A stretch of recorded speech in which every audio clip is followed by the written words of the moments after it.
Being proudly Namibian is not always only about eating, drinking and thinking Namibian. It has a lot to do with also informing yourself of the culture and heritage of Namibian people. Thus, this week I'll also be reading a couple of books, compliments of Word Weaver Publishing. They have published 6 books already and these are only 3 of them. I'm going to read a little bit of each book just to explain what they're all about and of course let you know also who the authors are. And you can definitely visit www.wordweaverpublishing.com.na in order to get your copies. Starting off with the first one is a children's book, children aged 10 to 13, When You Dance with a Crocodile by E. Muller.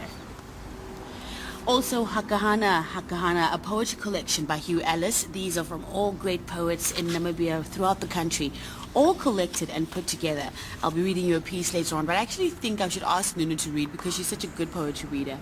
Nunu Truth, that is, from Spoken Word. Yes, she also works here. And the one that I'm currently reading, a thriller. Can you believe that we actually have a thriller book, Compliments of Namibia? Can you believe it? A whole detective investigation scenario is set out for the capital, Windhoek. It's called Dante International, and it's written by Sharon Cassandra.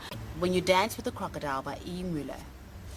Continue if you dare, flashes across the computer screen as Helena's father tests out a new computer game on her.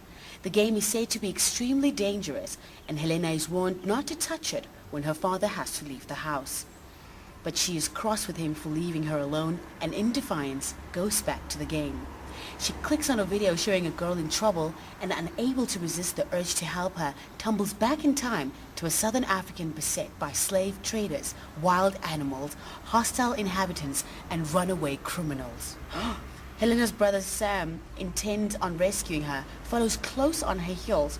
Before they find each other, their courage and resourcefulness are tested as they face and overcome dangerous and difficult situations.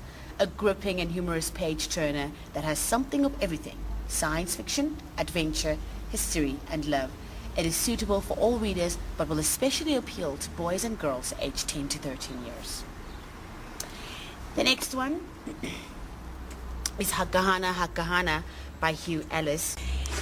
Namibia is a land of contrasts, like no other on the African continent.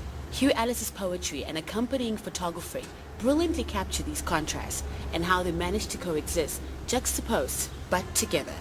Yet his poetry has resonance with the wider world, that someone in any other country will find meaning in his words and take ownership of his experiences. Heart-wrenching and hopeful at the same time, Hakahana is a collection to take along on a journey, to read at home on a lazy Sunday or any other place at any other time. Freelance journalist Sheena Mangenya said that about the book by Hugh Ellis, Hakahana. And finally, the thriller that I'm reading, Dante International by Sharon Cassandra, yes. In this intense, sexy novel by Sharon Cassandra, Windhoek is the setting for some deadly crimes.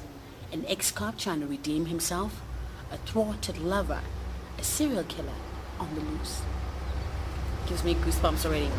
Compliments of Word Weaver Publishing.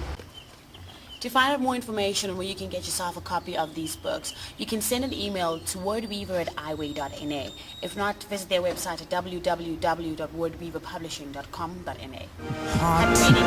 Namibia.